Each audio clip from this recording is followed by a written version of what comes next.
ಗುಯಿಲ್ಗುಂದಿಲಿಂದ ಬೆಳಗಿಲಿಂದ ಇನ್ನೂ ಹಲವು ಗ್ರಾಮಗಳಿಂದ ಬಂದಿರತಕ್ಕಂಥ ಎಲ್ಲ ಆತ್ಮೀಯ ಶರಣಬಂಧುಗಳೇ, ದಾನಿಗಳೇ, ದಾಸೋಹಿಗಳೇ, ತಮ್ಮೆಲ್ಲರಿಗೂ ಶರಣ.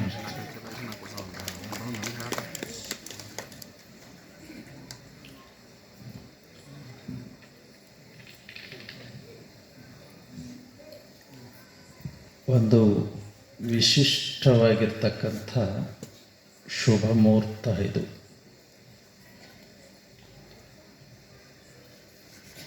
ಪುಟ್ಟಯ್ಯಜ್ಜೋರ ಮೂರ್ತಿ ಪ್ರತಿಷ್ಠಾಪನೆ ನೆಪ ಮಾತ್ರ ನಿಮ್ಮೆಲ್ಲರಿಗೂ ಜ್ಞಾನದ ಅಮೃತವನ್ನು ಉಣಿಸ್ತಕ್ಕಂಥದ್ದು ವಿಶೇಷ. ಜ್ಞಾನ ಅಂದರೆ ಹಿಂಗಿರ್ತದ, ಮನುಷ್ಯನನ್ನು ಮಹಾದೇವನನ್ನಾಗಿ ಮಾಡ್ತದೆ. ಅದು ಇಂಥಲ್ಲೇ ಇರಬೇಕು ಅಂತಿಲ್ಲ, ಇಂಥ ಜಾತಿಯವರ ಅಂತ್ಯಕ್ಕನೇ ಇರಬೇಕಂತಿಲ್ಲ. ಗಂಡ್ಮಕ್ಳ ಹತ್ರನ ಇರಬೇಕಂತಿಲ್ಲ, ಹೆಣ್ಮಕ್ಳ ಹತ್ರನ ಇರಬೇಕಂತಿಲ್ಲ. ಜ್ಞಾನ ಸರ್ವತ್ರ ಸಾಧನವಾಗ್ತದೆ. ನಹಿ ಜ್ಞಾನೇನ ಸದೃಶಂ ಅಂತ ಹೇಳ್ತೈತಿ. ಜ್ಞಾನಕ್ಕೆ ಸಮಾನ ಸದೃಶವಾಗಿರ್ತಕ್ಕಂಥದ್ದು ಯಾವುದೂ ಇಲ್ಲ ಅಂತ.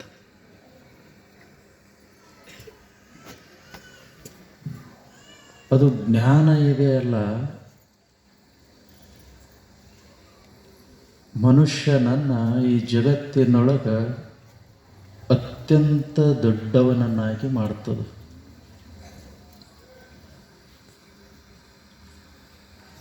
ಮೀರಾನಂಥಕ್ಕೆ ಅಕ್ಕ ಮಹಾದೇವಿ ಅಂಥವಳು, ಬೋಂಥಾದೇವಿ ಅಂಥವಳು, ಮಹಾರಾಷ್ಟ್ರದೊಳಗೆ ಮುಕ್ತಾಬಾಯಿ ಅಂಥವಳು, ಕರ್ನಾಟಕದೊಳಗೆ ನಮ್ಮ ಲಕ್ಕುಂಡಿ ಒಳಗೊಬ್ಬಕ್ಕೆ ಮುಕ್ತಾಬಾಯಿ ಹೋದಳು. ಅವ್ರನ್ನೆಲ್ಲ ಜ್ಞಾನ ಇದ್ದಿದ್ದಕ್ಕೆ ಈ ಜಗತ್ತು ನೆನಪಿನೊಳಗಿಟ್ಟುಕೊಳ್ಳಂಗಾತು.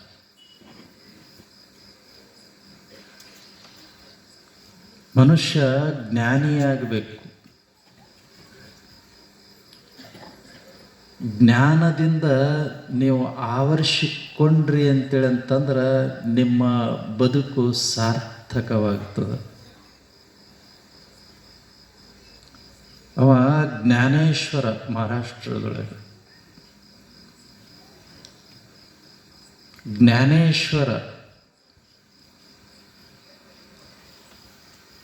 ಅದು ಬ್ರಾಹ್ಮಣರ ಕುಟುಂಬ. ಅದು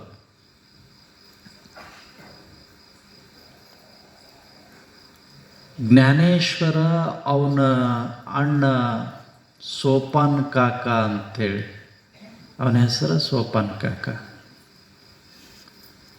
ಸೋಪನ್ ಕಾಕನ ಅಣ್ಣ ನಿವೃತ್ತಿ ಮಹಾರಾಜ್ ಅಂಥೇಳಿ, ಅವನ ಹೆಸರು ನಿವೃತ್ತಿ ಮಹಾರಾಜ್. ಹೆಂಗದಾವ ನೋಡ್ರಿ ಹೆಸರುಗಳು, ಎಷ್ಟು ಮಸ್ತ್ ಅದಾವ. ನಿವೃತ್ತಿ ಮಹಾರಾಜ್, ಸೋಪನ್ ಕಾಕ. ಊರು ಜನನ ಕಾಕ ಅನ್ಬೇಕು. ಎಷ್ಟು ಮಸ್ತ್ ಅದಾವ ನೋಡ್ರಿ. ಅಂಥವು ಇಡ್ಬೇಕು ಹೆಸರು. ನಂದ ಅಂತಿಡ್ತಾರೆ, ನಿತಿನ್ ಅಂತಿಡ್ತಾರೆ. ಏನು ನಂದನೋ ಏನು ನೀನು ತಿನ್ನಬೇಕು ಗೊತ್ತಿಲ್ಲ, ಹುಡುಕ್ಯಾಡಿಟ್ಟಿರ್ತಾರೆ ಹೆಸರುಗಳನ್ನು.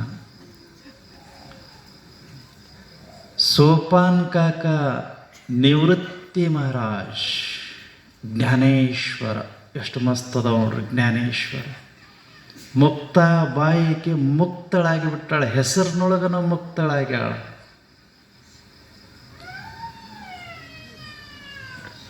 ಎಷ್ಟೋ ಹೆಸರುಗಳು ಮುದುಕಿಯರಿಗೆ ಕರೆಯಕ್ಕೆ ಬರಂಗಿಲ್ರಿ. ಋತ್ವಿಕ್ ಅಂತಿಡ್ತಾರೆ, ಮುದುಕಿಯನ್ನು ಕರಿಬೇಕು. ಅದ್ರದ್ದು ನಾಲಿಗೆನೇ ಹೊಳ್ಳಂಗಿಲ್ಲ ಮುದುಕಿದು. ಋತ್ವಿಕ್ ಅಂತ ಏನು ಹೆಸರು ಕರಿಬೇಕ್ರಿ ಆ ಮುದುಕಿ.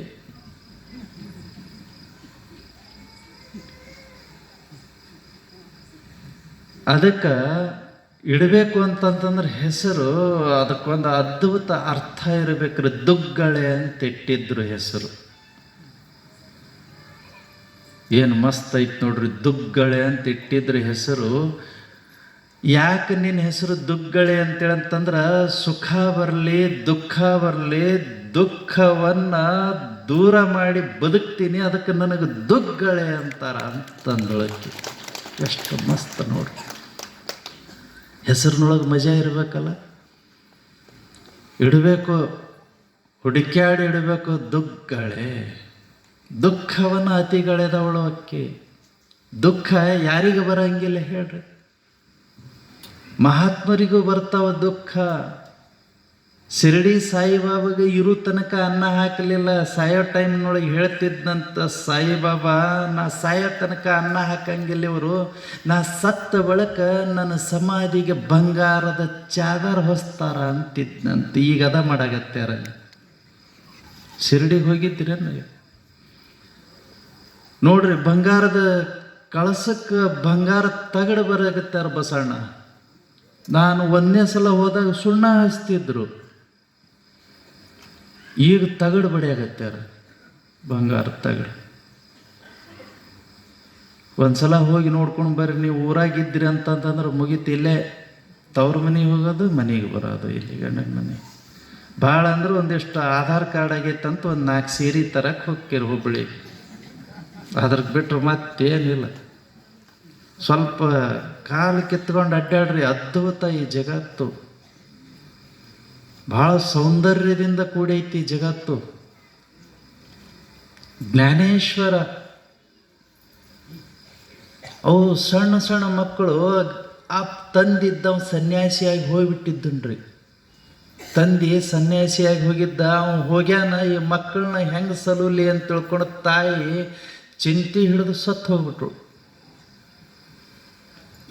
4 ಜನ ಮಕ್ಕಳಷ್ಟೇ. ಇವರು ಸನ್ಯಾಸಿ ಹುಟ್ಟಿದ ಮಕ್ಕಳು ಅಂತ ತಿಳ್ಕೊಂಡು ಬ್ರಾಹ್ಮಣ ಸಮುದಾಯ ಅವ್ರನ್ನ ಬಹಿಷ್ಕಾರ ಹಾಕ್ತೀರಿ ಊರ್ಲಿಂದ ಹೊರಗೆ. ಒಂದು ಕಾಲಿತ್ತು ಹಂಗೆ ಬಹಿಷ್ಕಾರ ಹಾಕುವಂಥದ್ದು. ಬ್ರಾಹ್ಮಣ ಸಮುದಾಯ ಬಹಿಷ್ಕಾರ ಹಾಕ್ತು. ಅವರು ಊರು ಹೊರಗಡೆ ಗುಡಿಸಲ ಹಾಕ್ಕೊಂಡಿರ್ತಿದ್ರು. ಅದೇ ಟೈಮ್ನೊಳಗೆ ನಮ್ಮ ಮಹಾರಾಷ್ಟ್ರದೊಳಗೆ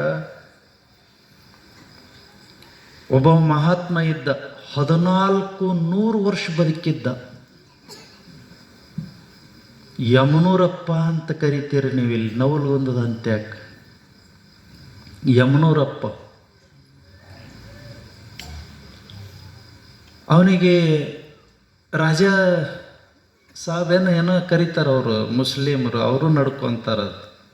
ಯಮನೂರಪ್ಪ ಚಾಂಗದೇವ ಅಂತ ಅವನ ಹೆಸರು. ಮಹಾರಾಷ್ಟ್ರದವನ್ರಿ ಅವ. ಸಿದ್ಧಿ ಪುರುಷ, ಸಿದ್ಧರೇ ಭಾಳ ಆಗಿ ಹೋಗಿದ್ದು ನಮ್ಮ ಕರ್ನಾಟಕದೊಳಗೆ.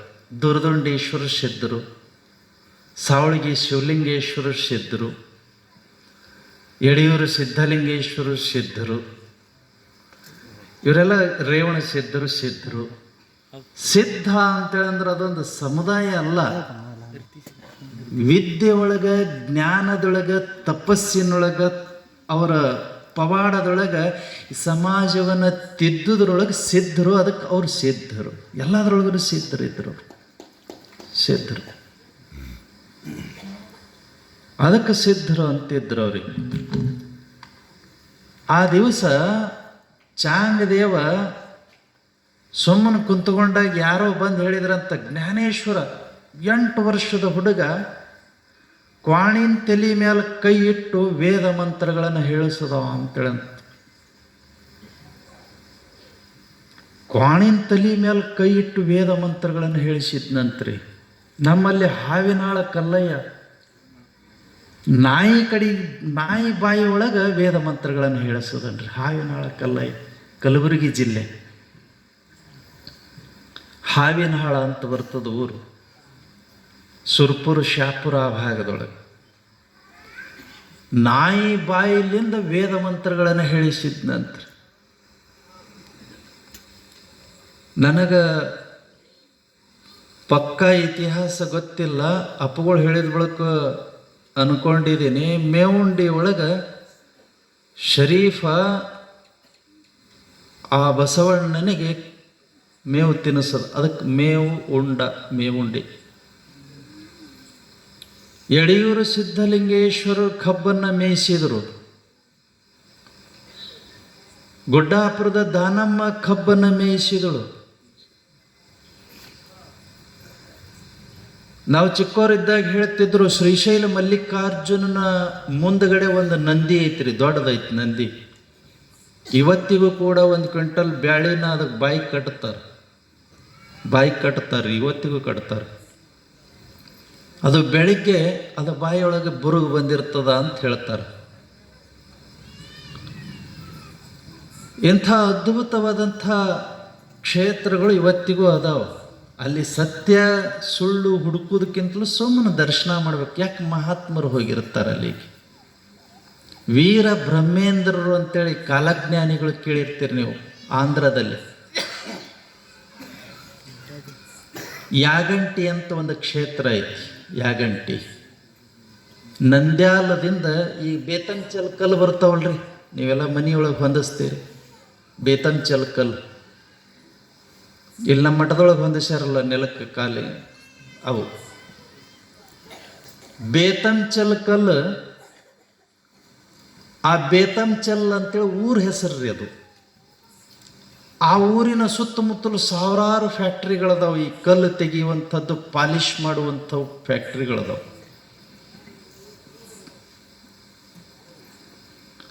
ಅಲ್ಲಿ ಈ ಯಾಗಂಟಿ ಅಂತ ಒಂದು ಗುಡ್ಡದ ಕೊರಕಲ್ನೊಳಗೆ ಕ್ಷೇತ್ರ ಐತಿ. ಅಲ್ಲಿ ಇವತ್ತಿಗೂ ನೀರು ಬರ್ತಾ ಇರ್ತೈತಿ. ಒಂದು ಉಮಾಮಹೇಶ್ವರ ದೇವಸ್ಥಾನ ಐತಿ.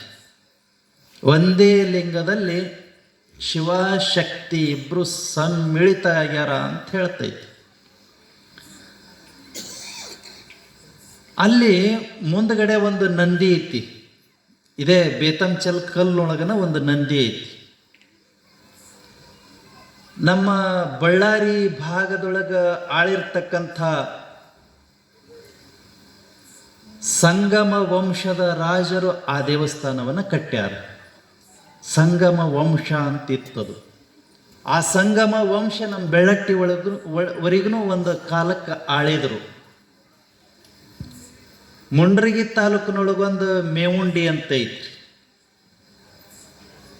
ಆ ಮೇವುಂಡಿಯ ಶಿಲಾಶಾಸನದೊಳಗೆ ಸಂಗಮ ವಂಶದವರ ಆಡಳಿತಕ್ಕೆ ಒಳಪಟ್ಟಿರ್ತಕ್ಕಂಥ ಗ್ರಾಮ ಅಂತ ಬರೆಯಲ್ಪಟ್ಟೈತಿ. ನಾನು ಮೊನ್ನೆ ದಿವಸ ಮಾತನಾಡಬೇಕಾದ್ರೂ ಹೇಳಿದೆ, ಸುಮ್ಮನೆ ಏನಾರ ಒಂದು ಧಾರಾವಾಹಿ ನೋಡೋ ಬದಲಿ ಅಧ್ಯಯನ ಮಾಡ್ರಿ ಅಂತ. ಓದಬೇಕು, ಕೂತ್ಕೊಂಡು ಓದಬೇಕ್ರಿ. ಏನು ಅದ್ಭುತವಾದಂಥ ಈ ನಾಡಿನ ಪರಿಚಯ ಆಗ್ತದಲ್ಲ, ಆ ಪರಿಚಯ ನಿಮ್ಮನ್ನು ಜ್ಞಾನಿಗಳನ್ನಾಗಿ ಮಾಡುತ್ತದೆ. BR ಅಂಬೇಡ್ಕರ್ ಹೇಳ್ತಿದ್ರಂತ, ಓದು ಓದು ಓದು, ನೀ ಎಷ್ಟು ಓದು ಅಂತೇಳಂತಂದ್ರೆ ನೀವು ಓದಿರ್ತಕ್ಕಂಥ ಜ್ಞಾನಕ್ಕೆ ಎದರ್ಕೊಂತ ಹೆದರ್ಬೇಕಂತ, ಅಷ್ಟು ಓದಬೇಕಂತ. ಅಷ್ಟು ಓದಿದ್ರೆ ಸಹಜವಾಗಿಯೇ ಎಲ್ಲರೂ ಹೆದರ್ತಾರೆ. ಎಲ್ಲ ಭಾಳ ಓದ್ಯಾರವರು, ಭಾಳ ಜ್ಞಾನಿಗಳಾದಾರ. ಈ ಸರ್ಟಿಫಿಕೇಟಿಗೆ ಹೆದರಂಗಿಲ್ರಿ. ಸರ್ಟಿಫಿಕೇಟ್ ತೊಗೊಂಡಿರ್ತಾರಲ್ಲ, ಜಸ್ಟ್ ಅದ್ರ ಬಗ್ಗೆ ಅಷ್ಟ ಸ್ಟಡಿ ಮಾಡಿರ್ತಾರೆ, ಅದ್ರ ಬಗ್ಗೆ ಅಷ್ಟ ನಾಲೆಜ್ ಇರ್ತೈತಿ. ಸರ್ಟಿಫಿಕೇಟಿಗೆ ಹೆದರಂಗಿಲ್ಲ. ನೀವು ಹೆಂಗೆ ಎಲ್ಲ ವಿಷಯಗಳನ್ನು ತಗೊಂಡು ಓದಿ ಪಾಂಡಿತ್ಯವನ್ನು ಗಳಿಸ್ತಿರಲ್ಲ, ಅವಾಗ ಈ ಸಮಾಜ ಹೆದರ್ತೈತಿ. ಅದಕ್ಕೆ ಓದ್ರಿ, ಸ್ಟಡಿ ಮಾಡಿರಿ. ಸಂಗಮ ವಂಶದವರು ಎಲ್ಲಿವರೆಗೂ ಆಳಿದರು, ಯಾವ ಲೆವೆಲಿಗೆ ಆಳಿದರು. ನಮಗೆ ಹಂದಿಗನೂರು ದೇಸಾಯರು ಬಿಟ್ಟರೆ ಮುಂದೆ ಗೊತ್ತಿಲ್ಲ ನಮ್ಮ ಏರಿಯಾದೊಳಗೆ. ಯಾಕ್ರಪ್ಪ, ಹಂದಿಗನೂರು ದೇಸಾಯರು ಆಳಿದ್ರಂತ್ರಿ. ನಮ್ಮೂರಿನ ಎಲ್ಲವೂ ಹೊಳೆವು ಎಲ್ಲ ಕಾಗದ ಪತ್ರ ಅವ್ರ ಕಡೆಗೆ ಅದಾವಂತ್ರಿ. ಈಗ ಅವರಿಗೂ ಓದಕ್ಕೆ ಬರೋವಲ್ಲು ಅವು ಹಳೆ ಕಾಗದ ಪತ್ರ, ನಿಮಗೂ ಸಿಗವಲ್ಲು. ಅವರು ದೇಸಾಯರಷ್ಟ ರಾಜರಲ್ಲ. ಅವ್ರ ಮೇಲೆ ಕೆಳದಿ ಅರಸರಿದ್ದರು, ಸೋಂದಿ ಅರಸರಿದ್ದರು, ಅವರೆಲ್ಲ ಒಂದ. ಕೆಳದಿ ಅರಸರು, ಸೋಂದಿ ಅರಸರು ಎಲ್ಲ ಒಂದ. ಅವರು ಒಂದ ಮಂತಂದವ್ರು. ಅವರು ಅಲ್ಲಿಂದ ಈ ಕಡೆ ಬಂದ್ರೆ ಕಿತ್ತೂರು ರಾಣಿ ಚೆನ್ನಮ್ಮ ಇದ್ದಳು, ಆ ಕಡೆಗೆ ಹೋದ್ರೆ ಬೆಳವಡಿ ಮಲ್ಲಮ್ಮ ಇದ್ದಳು, ಈ ಕಡೆ ಆದಿಲ್ ಶಾಹಿಗಳಿದ್ದರು ಬಿಜಾಪುರ ಕಡೆಗೆ, ಬಹಮನಿ ಸುಲ್ತಾನರು ಕಲಬುರಗಿ ಕಡೆಗಿದ್ದರು, ಬೀದರ್ ಕಡೆಗೆ ಹೈದರಾಬಾದ್ ನಿಜಾಮರಿದ್ದರು. ಈ ಸಂಗಮ ವಂಶದವ್ರನ್ನ ಈ ಸಮಾಜ ಮರೆಯುವಷ್ಟು ದೂರ ಹೋಗಿಬಿಟ್ಟಾರವರು. ಗುತ್ತರು ಅಂತೇಳಿ ನಮ್ಮ ಕರ್ನಾಟಕದವರು, ಗುತ್ತರು, ಗುತ್ತ ಸಾಮ್ರಾಜ್ಯ ಅಂತಿತ್ತು ಇಲ್ಲಿ. ಅದರ ಬಗ್ಗೆ ಬಹಳಷ್ಟು ಜನ ಹೇಳ್ತಾರೆ, ಇದು ಗುತ್ತರ ತಲ ಅಂದ್ರೆ ಮೂಲ ಊರು ಅಂತ ತಿಳ್ಕೊಂಡು ಹೇಳ್ತಾರೆ. ಇನ್ನೊಂದು ಸಂಶಯ ಬಂತು ಮೊನ್ನೆ ದಿವಸ ನನಗೆ. ತುಮಕೂರು ಜಿಲ್ಲೆ ಒಳಗೊಂದು ಗುತ್ತಲ ಅಂತ ಐತ್ರಿ. ತುಮಕೂರು ಜಿಲ್ಲೆ ಒಳಗೊಂದು ಗುತ್ತಲ ಅಂತಿರೋದ್ರಲ್ಲಿಂದ ಅದು ಮೂಲ ಗುತ್ತಲ ಊರು ಅಥವಾ ಇದು ಅನ್ನುವಂಥ ಸಂಶಯ. ಅದರ ಬಗ್ಗೆ ಅಧ್ಯಯನ ಭಾಳ ಆಗಬೇಕು ಅಂತ. ಹಾಗಾಗಿ ನಾವು ಅಧ್ಯಯನಶೀಲರಾಗಬೇಕು. ನಾವೆಲ್ಲ ಅಡ್ಡಾಡೋದ್ರಲ್ಲಿಂದ ಮಹಾತ್ಮರು ಪಾದ ಇಟ್ಟಿರ್ತಕ್ಕಂಥ ಜಾಗ ಅಂತ ತಿಳ್ಕೊಂಡು ಅಲ್ಲಿ ಹೋಗಿ ದರ್ಶನ ಮಾಡಿ ಬರಕ್ಕೆ ಬರ್ತದೆ. ನಿವೃತ್ತಿ ಮಹಾರಾಜರು ಸಮಾಧಿ ಇರುವಂಥದ್ದು ತ್ರಂಬಕೇಶ್ವರದೊಳಗೆ. ತ್ರಂಬಕೇಶ್ವರ ಜ್ಯೋತಿರ್ಲಿಂಗ, ಅದು ಮಹಾರಾಷ್ಟ್ರದೊಳಗೆ ಒಂದು ಲಿಂಗ ಇದೆ. ಆ ಲಿಂಗದ ಮಧ್ಯದೊಳಗೇನು ಲಿಂಗ ಇರಬೇಕು, ಆ ಲಿಂಗ ಇಲ್ಲ, ಪಾಣಿ ಬಟ್ಲಷ್ಟ ಐತಿ.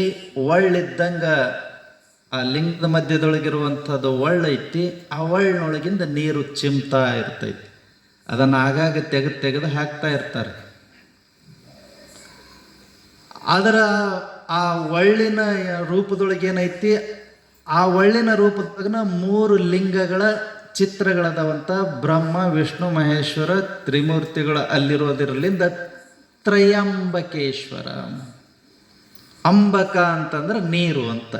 ತ್ರಯ 3 ದೇವತೆಗಳಿರುವಂಥ ವಾಸ ಮಾಡಿರ್ತಕ್ಕಂಥದ್ದು. ಈಶ್ವರ ಶಿವನು ಅಲ್ಲಿ ವಾಸ ಆಗಿವೆ.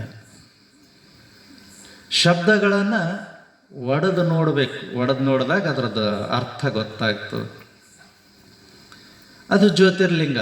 ಅಲ್ಲಿ ನಿವೃತ್ತಿ ಮಹಾರಾಜರ ಸಮಾಧಿ ಇದೆ.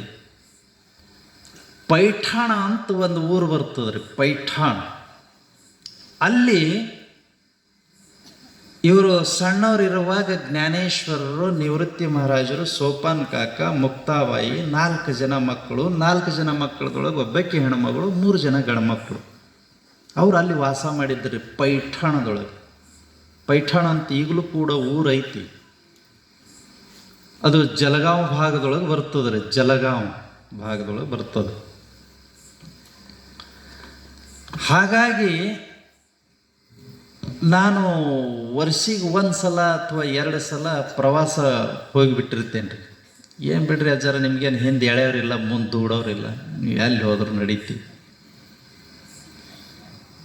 ಜ್ಞಾನ ಬೇಕು ಅಂತೇಳಿ ಅಂತಂತಂದ್ರೆ ಅಡ್ಡಾಡ್ಬೇಕ್ರಿ. ಕೋಶ ಓದಬೇಕು, ಇಲ್ಲಾಂದ್ರೆ ದೇಶ ನೋಡಬೇಕಂತ. ನಾವು 100 ಪುಸ್ತಕಗಳನ್ನು ಇಟ್ಟುಕೊಂಡು ಓದುವಂಥ ಜ್ಞಾನ 1 ತಿಂಗಳ ಪ್ರವಾಸ ಮಾಡಿದ್ರೆ ಬರ್ತದೆ ರೀ. 1 ತಿಂಗಳ ಪ್ರವಾಸ ಸುಮ್ಮನೆ ಅಡ್ಡಾಡಿ ಬಂದ್ರೆ ಸಾಕು, ಅಷ್ಟು ಜ್ಞಾನ ಬರ್ತದೆ. ಎಲ್ಲೆಲ್ಲಿ ಎಂಥವ್ರು ಭೇಟಿ ಆಗ್ತಾರ್ರಿ, ಏನು ಸುದ್ದಿ. ನಾನೊಂದು ಸಲ ಬದ್ರಿನಾಥ್ ಹೋಗಿದ್ದೆ ರೀ. ಬದ್ರಿನಾಥಿಗೆ ನಮ್ಮ ಹಳ್ಳಿ ಸ್ವಾಮಿಗಳು, ಲಿಂಗನಾಯಕನ ಹಳ್ಳಿ ಸ್ವಾಮಿಗಳು, ನಾನು, ನಮ್ಮ ಮಹಾಂತ ದೇವರು ಅಂತದಾರ ಅವರೊಬ್ಬರು, ಸರಡಗಿ ಸ್ವಾಮಿಗಳೊಬ್ಬರು, ಕಲಬುರಗಿ ಜಿಲ್ಲೆ ಸರಡಗಿ ಸ್ವಾಮಿಗಳೊಬ್ಬರು, ಗೂಡದಾನವೀರಿ ಅಜ್ಜೋ, 5 ಜನ ಕೂಡಿ ಬದ್ರಿನಾಥ್ ಹೋದಿವ್ರಿ. ಅಲ್ಲಿ ಹೋದ ಬಳಿಕ ವಿಪರೀತ ಥಂಡಿ ಇರ್ತೈತಿ ರೀ, ಬರ್ಫ್ ಎಲ್ಲ ಬೀಳ್ತಾ ಇರ್ತೈತಿ. ಅಲ್ಲಿನ ಪರಿಸರ ನೋಡ್ರಿ ಎಷ್ಟು ಅದ್ಭುತ ಐತಿ. 15 ಫೂಟದೊಳಗೆ ನದಿ ಹರಿತೈತಿ, ಅಲಕ್ಕನಂದ ನದಿ. ನಮ್ಮ ಪುರಾಣಗಳಲ್ಲಿ ವರ್ಣನೆ ಮಾಡುವಂಥ ಸಂದರ್ಭದೊಳಗೆ ಅಲಕನಂದ ನದಿ ಸ್ವರ್ಗದೊಳಗೆ ಹರಿತೈತಿ ಅಂತ ಹೇಳ್ತೈತಿ. ಅಂದ್ರೆ ಕುಬೇರನ ಆಸ್ಥಾನದ ಮುಂಭಾಗದೊಳಗೆ ಹರಿತೈತಿ ಅಂತ ಹೇಳ್ತೈತಿ ನಮ್ಮ ಪುರಾಣಗಳಲ್ಲಿ, ಶಾಸ್ತ್ರಗಳಲ್ಲೆಲ್ಲ ಪುರಾಣಗಳಲ್ಲಿ ಅದು ಅಲ್ಲಿ ಹರಿತೈತ್ರಿ. ಇನ್ನೊಂದು ಈ ಸೃಷ್ಟಿಯ ವೈಚಿತ್ರ್ಯ ನೋಡ್ರಿ. ಅಲಕನಂದ ನದಿ ಒಳಗೆ ಕೈ ಎದ್ದಿದ್ವಿ ಅಂತೇಳಂತಂದ್ರೆ ಇವೆಲ್ಲವೂ ನರನಾಡಿಗಳೆಲ್ಲವೂ ಜಾಮ್ ಆಗಿಬಿಡ್ತಾವೆ, ಐಸ್ ಆಗಿಬಿಡ್ತಾವೆ. ಅಷ್ಟು ತಣ್ಣಗಿರ್ತೈತಿ ನೀರು. ಪರಿಶುದ್ಧವಾದಂಥ ನೀರು. ಸ್ನಾನ ಮಾಡ್ಬೇಕಂದ್ರೆ ಅಲ್ಲ, ಸುಮ್ಮನೆ ಮುಟ್ಟಬೇಕಂದ್ರೆ ಆಗಂಗಿಲ್ಲ. ಆದ್ರೆ 15 ಫೂಟ್ ಅಂತರದೊಳಗೆ 2 ಸಣ್ಣ ಸಣ್ಣ ಕೊಳಗಳದಾವ. ಆ ಕೊಳದೊಳಗೆ ನಾವು ಕೈ ಇಟ್ಟಿವಿ ಅಂತಂತಂದ್ರೆ ಗುಳ್ಳಿ ಹೇಳ್ತಾವೆ, ಅಷ್ಟು ಸುಡ್ತಾವ ಅವು ನೀರು. ಒಂದು ಹೆಣ್ಮಕ್ಳಿಗಾಗಿ ಸ್ನಾನ ಮಾಡಕ್ಕೈತಿ, ಒಂದು ಗಂಡು ಮಕ್ಕಳಿಗಾಗಿ ಸ್ನಾನ ಮಾಡಕ್ಕೈತಿ. ಆ ಹೊಂಡಗಳು ಇಷ್ಟು ಮಸ್ತ್ ಅದಾವ. ಆ ಥಂಡಿ ಒಳಗೆ ಬಟ್ಟೆ ಬಿಚ್ಚಕ್ಕೆ ಬ್ಯಾಡ ಅನ್ನಿಸ್ತೈತಿ. ಬಟ್ಟೆ ಬಿಚ್ಚಿ ಆ ನೀರು ಮೈ ಮೇಲೆ ಹಾಕ್ಕೊಂಡ್ರಿ ಅಂತಂದ್ರೆ ಈ ನೀರೊಳಗೆ ಇರಬೇಕು ಅನ್ನಿಸ್ತೈತಿ. ಅಷ್ಟು ಮಸ್ತ್ ಪ್ರಕೃತಿ, ಅದ್ಭುತವಾಗಿ ಸೃಷ್ಟಿ ಅದು. ಈ ಜಗತ್ತಿನೊಳಗೆ ಇಂಥ ಅದ್ಭುತ ಸೃಷ್ಟಿಗಳು ಬಹಳಷ್ಟು ಅದಾವ್ರಿ. ಅದರೊಳಗೆ ಅದು ಒಂದು. ಹಂಗೆ ಅಡ್ಡಾಡಕ್ಕೆ ಹೋದಂಥ ಸಂದರ್ಭದೊಳಗೆ ಅದ್ಭುತ ಸೃಷ್ಟಿಯ ಸೌಂದರ್ಯಗಳು ಎದುರಿಗೆ ಬರ್ತಾವೆ, ಕಣ್ಣೆದುರಿಗೆ. ಅಷ್ಟೇ ಬಿಭತ್ಸವಾಗಿನೂ ಇರ್ತಾವ್ರಿ ಕೆಲವೊಂದಿಷ್ಟು. ಅಲ್ಲಿಂದ ನಾವು ಸ್ವಲ್ಪ ಮುಂದೆ ಹೋದಿವ್ರಿ. ಸರಸ್ವತಿ ನದಿ ಇಲ್ಲೇ ಹರಿತೈತಿ, ನೋಡಿ ಬರ್ರಿ ಅಂತೇಳಿ ಯಾರೋ ಒಬ್ಬ ಹೇಳಿಬಿಟ್ಟನ್ರಿ ನಮಗೆ. ಆಯ್ತು ಅಂತ ಹೊಂಟಿವಿ. ಹೆಂಗೆ ಮುಂದೆ ಹೋದಿವಿ, ದಾರಿನೇ ಇಲ್ಲ. ನೀವು ಸುಳ್ಳು ಹೇಳ ನಮಗೆ ಅಂತ ಗೊತ್ತಾತ. ಆಮೇಲಿಂದ ಹೊಳ್ಳಿ ಬಂದೀವ್ರಿ. ಥಂಡಿ ಅಂದ್ರೆ ವಿಪರೀತ. ಆ ಥಂಡಿ ತಡ್ಕೊಳಕ್ಕಾಗ್ತಾ ಇಲ್ಲ ನಮಗೆ.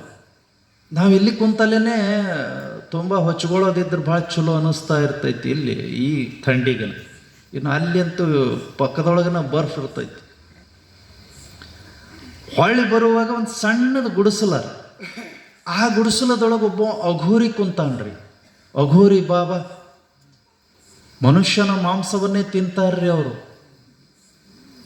ಕೈ ಕಾಲು ಇಂಥವೇನಾರು ಈಗ ಸುಡಾಕ ಮಣಿಕರ್ಣಿಕಾ ಘಾಟ್ ಅಂತೈತಿ ಕಾಶಿ ಒಳಗೆ ಹೋದ್ರಿ ಅಂದ್ರೆ ಅದನ್ನು ಮೊದಲು ನೋಡ್ಕೊಂಡು ಬರ್ರಿ. ಮಣಿಕರ್ಣಿಕಾ ಘಾಟ್ ಅಲ್ಲಿ ಈ ಮೊನ್ನೆ ಸಲ ಹೋದ ವರ್ಷ ಹೋಗಿದ್ದಾಗ ಒಂದು ವಿಚಿತ್ರ. ಸುಮಾರು 15 ವರ್ಷ ಹಿಂದೆ ಹೋದಾಗ ಒಂದು ವಿಚಿತ್ರ. 15 ವರ್ಷದ ಹಿಂದೆ ಹೋದಾಗ ಒಂದೇ ಸಮಯದೊಳಗೆ 25 ಹೆಣಗಳನ್ನು ಸುಡಬೇಕಾಗ್ತಿತ್ತು ರೀ. 75 ಹೆಣ ಪಾಳ್ಯಕ್ಕೆ ಹಚ್ಚಿರ್ತಿದ್ದು. 75 ಹೆಣ ಪಾಳ್ಯಕ್ಕೆ ಹಚ್ಚಿರ್ತಾವ್ರಿ. ಅಲ್ಲೆಲ್ಲ ಹೆಂಗೈತೆ ಅಂದ್ರೆ 1000 ಕಿಲೋಮೀಟರ್ಲಿಂದ ಹೆಣಗಳು ಬರ್ತಾವ್ರಿ. ದಿಲ್ಲಿಲಿಂದ ತೊಗೊಂಡು ಹೋಗ್ತಾರೆ, ಆ ಕಡೆ ಕೋಲ್ಕತ್ತಲ್ಲಿಂದ ತೊಗೊಂಬರ್ತಾರೆ. ಕ್ರಷರ್ ಮೇಲೆ, ಚಟ್ಟದ ಮೇಲೆ ಆ ಹೆಣನ ಮಲಗಿಸಿ ಬೇಷಾಗಿ ಬಿಗದ ಒಳಗೆ ಒಂದು 20 ಜನ ಕೂತ್ಕೊಂಡು ಬಂದ್ಬಿಡ್ತಾರೆ ಹೆಣ ತೊಗೊಂಡು. ನಾವು ಮಣಿಕರ್ಣಿಕಾ ಘಾಟ್ ನೋಡಬೇಕು ಅಂತ ತಿಳ್ಕೊಂಡು ಅದೊಂದು ಸಂಧಿ ಗಲ್ಲಿ, ಸಣ್ಣದ ಗಲ್ಲಿ ಐತ್ರಿ, ಒಂದು 5 ಫೂಟಿನ ಗಲ್ಲಿ. ಆ ಗಲ್ಲಿ ಒಳಗೆ ನಾವು ಮಣಿಕರ್ಣಿಕಾ ಘಾಟ್ ನೋಡ್ಬೇಕಂತ ನಡ್ಕೊಂತ ಹೊಂಟಿದ್ವಿ. ಹಿಂದಿಂದ ಹೆಣ ಹೊತ್ಕೊಂಡು ಸ್ಪೀಡಾಗಿ ಬಂದ್ರೆ ಅವ್ರು ಯಾರನ್ನು ನೋಡಂಗಿಲ್ಲ ರೀ. ಏನು ಸ್ವಾಮಿಗಳು ಅಂತ ಅನ್ನೋಂಗಿಲ್ಲ, ಸಾಧುಗಳು ಅನ್ನೋಂಗಿಲ್ಲ. ಒಟ್ಟು ಅವ್ರು ನುಗ್ಗಿದ್ದು ಅವ್ರ ಕೈಯಾಗ ಸಿಕ್ಕಿವಿ ಅಂತಂತಂದ್ರೆ ಈ ನಮ್ಮ ಹೆಣ ಒಂದು ಹೊತ್ಕೊಂಡು ಹೋಗೋ ಮಕ್ಕಳು ಇವರು ಅಂತ ತಿಳ್ಕೊಂಡು ನಾವು ಸೈಡಿಗೆ ಸರಿದ್ವಿ. ಸೈಡಿಗೆ ಸರದು ಯಾವ ಮನೆ ಇರ್ತೈತಿ ನಮಗೆ ಜಾಗ ಬೇಕಾಗಿತ್ತು ರೀ ಸರದು ನಿಂತ್ಕೊಳಕ್ಕೆ. ಅಲ್ಲಿ ಹಿಂಗೆ ಗ್ವಾಡಿ ಕಡೆಗೆ ನಿಂತ್ಕೊಂಡ್ರೂ ಜಾಗ ಇರಲಿಲ್ಲ. 5 ಫುಟಿನ ಸಂಧಿ, ದೇವ್ಮೇಳ ಹೊಂಟು ಬಿಟ್ಟೈತಿ.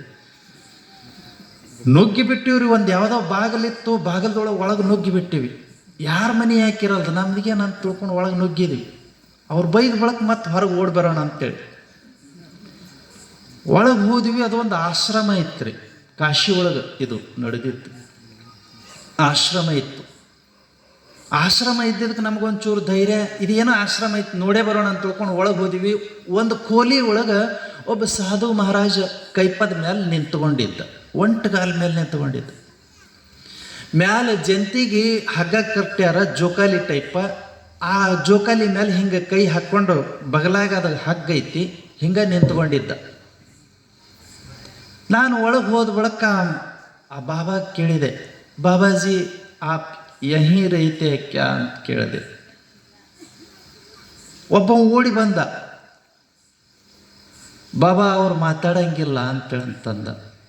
ಕ್ಯೂ ಅಂತೇಳಿ ಅಂತಂದೆ ನಾನು. ಅವ ಹೇಳ್ದ 12 ವರ್ಷ ತಪಸ್ಸಿನೊಳಗದಾರ ಅಂತ ಹೇಳ್ದ. ಎಷ್ಟು ವರ್ಷ ರೀ? ಮಲ್ಕೊಳ್ಳಂಗಿಲ್ಲ, ಆ ಹಗ್ಗದ ಮೇಲೇ ಮಲ್ಕೊಳ್ಳೋದು, ಆ ಹಗ್ಗದ ಮೇಲೇ ಕೊಂಡ್ರೋದು, ಆ ಹಗ್ಗದ ಮೇಲೇ ನಿಂದ್ರೋದು ಎಲ್ಲ ಆ ಪುಣ್ಯಾತ್ಮನ ಕಣ್ಣಾರೆ ನೋಡಿದೀವಿ. ಮತ್ತು ಒಂದು ಕಾಲಿನ ಮೇಲೆ ನಿಂತಿದ್ದ, ಒಂದು ಕಾಲು ಈ ಕಾಲಿಗೆ ಹಿಂಗೆ ಹಚ್ಕೊಂಡು ನಿಂತಿದ್ದ. ನಾವು ಕೇಳಿದೀವಿ, ಒಂಟಿಗಾಲಿ ಮೇಲೆ ನಿಂತ್ಕೊಂಡಾರಲ್ಲ ಅಂತ ತಿಳ್ಕೊಂಡು ಕೇಳಿದ್ದೀವಿ. ಹೌದು, ಒಂಟಿಗಾಲಿ ಮೇಲೆ ತಪಸ್ಸು ಮಾಡಾಕತ್ತಾರೆ 12 ವರ್ಷ. ಈಗ ಎಷ್ಟು ವರ್ಷ ಆಯ್ತು ಅಂತ ಕೇಳಿದ್ವಿ. 8 ವರ್ಷ ಆಗಿತ್ತು ನಾವು ಭೇಟಿ ಆದಾಗ. ಹಂಗ ನಿಂತ್ಕೊಂಡಿದ್ದ ಪುಣ್ಯಾತ್ಮರೇ. ನಾವು ಒಂದು 21 ದಿವಸ 48 ದಿವಸ ಅನುಷ್ಠಾನ ಮಾಡಿದೀವಿ ಅಂತಂದ್ರೆ ಇಡೀ ಊರ ಜನರನ್ನ ಸೇರಿಸಿರ್ತೀವಿ. ನಿಮಗೂ ಅದು ಆಶ್ಚರ್ಯ, ನಮಗೂ ಆಶ್ಚರ್ಯ.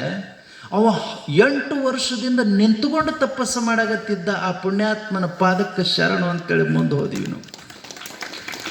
8 ವರ್ಷದಲ್ಲಿ ತಪಸ್ಸು, 12 ವರ್ಷ ಆಗ್ಬೇಕಂತ ಮೌನದಾನ.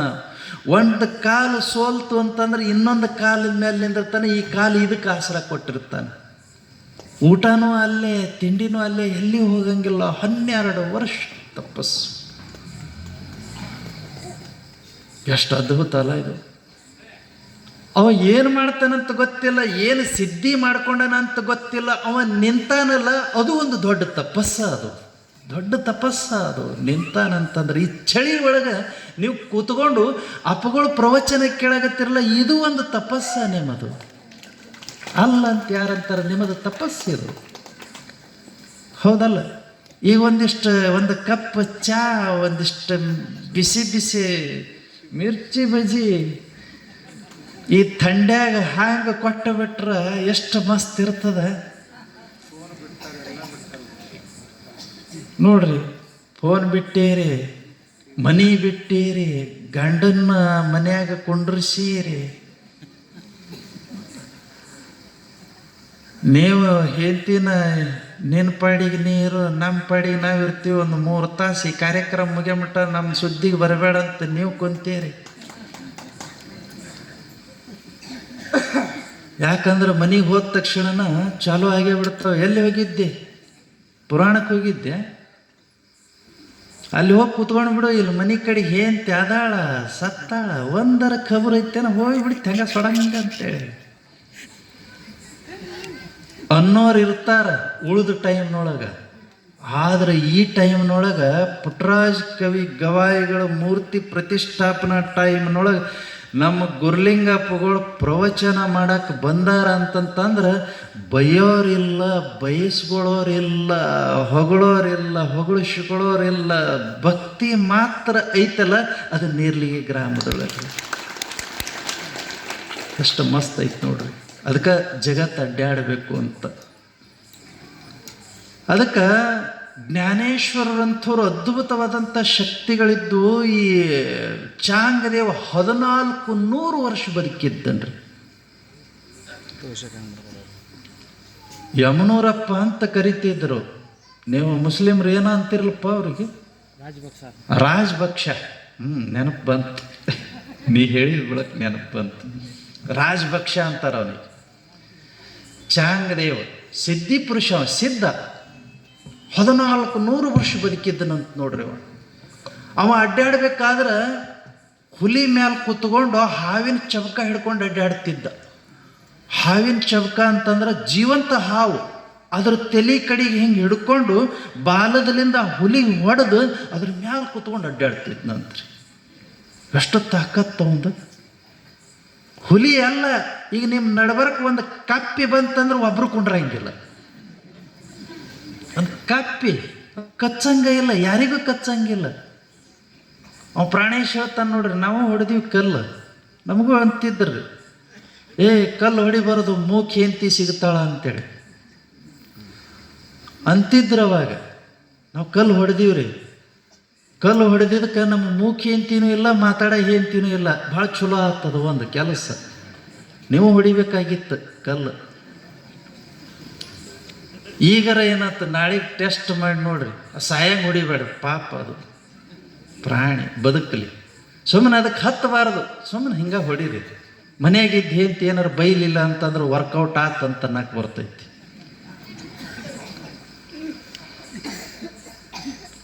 ಅದು ಚಾಂಗದೇವ 1400 ವರ್ಷ ಬದುಕಿದ್ನಂತ ನೋಡ್ರಿ. ಎಷ್ಟು ಅದ್ಭುತ. ಹುಲಿ ಮೇಲೆ ಕೂತ್ಕೊಂಡು ಅಡ್ಡಾಡ್ತಿದ್ದ. ಅದು ಆಕಾಶ ಮಾರ್ಗದೊಳಗೆ ಖೇಚರ ಮಾರ್ಗ ಅಂತ ಐತ್ರಿ. ಈ ಅಷ್ಟಾಂಗ ಯೋಗದೊಳಗೆ ಹಠಯೋಗಗಳಿರ್ತಾವ. ಅಷ್ಟಾಂಗ ಯೋಗದೊಳಗೆ ಶ್ರವಣ, ಮನನ, ನಿಧಿಧ್ಯಾಸ, ಧಾರಣ, ಧ್ಯಾನ, ಸಮಾಧಿ ಇತ್ಯಾದಿ ಅಷ್ಟಾಂಗ ಯೋಗದೊಳಗೆ ಸಿದ್ಧಿ ಆಗ್ತಕ್ಕಂಥ ಈ ಸಿದ್ಧಿಗಳೇನಿರ್ತಾವ, ಅಣಿಮಾದಿ ಅಷ್ಟಸಿದ್ಧಿಗಳು, 8 ಸಿದ್ಧಿಗಳು. ಅಣಿಮ, ಗರಿಮ, ಲಗಿಮ, ಮಹಿಮಾ ಅಂತ ತಿಳ್ಕೊಂಡು ಹಿಂಗೆ 8 ಸಿದ್ಧಿಗಳು. ಆ 8 ಸಿದ್ಧಿಗಳನ್ನು ಮಾಡಿಕೊಂಡವ್ರಿಗೆ ಖೇಚರ ಮಾರ್ಗ ಅಂತ ಸಿದ್ಧಿಸ್ತದಂತ್ರಿ. ಖೇಚರ ಮಾರ್ಗ, ಪಿಪೀಲಿಕಾ ಮಾರ್ಗ, ಮಾರ್ಗಗಳಿವೆ. ಖೇಚರ ಮಾರ್ಗ ಅಂತೇಳಂದ್ರೆ ಖೇಚರ ಅಡ್ಡಾಡ್ದಂಗೆ ಆಕಾಶ ಮಾರ್ಗವಾಗಿ ಅಡ್ಡಾಡೋದು. ಪಿಪೀಲಿಕಾ ಮಾರ್ಗ ಅಂತಂದ್ರೆ ಇರುವಿಯಂತೆ ಸಣ್ಣದಾಗಿ ಪ್ರವೇಶ ಮಾಡೋದು, ಮಹಾತ್ಮರ ಪ್ರವೇಶ. ಅದು ಯೋಗಿಗಳಿಗೆ ಗೊತ್ತಿರುವಂಥ ವಿಚಾರ. ಖೇಚರ ಮಾರ್ಗದೊಳಗೆ ಅಡ್ಡಾಡ್ತಿದ್ನಂತ್ರಿ.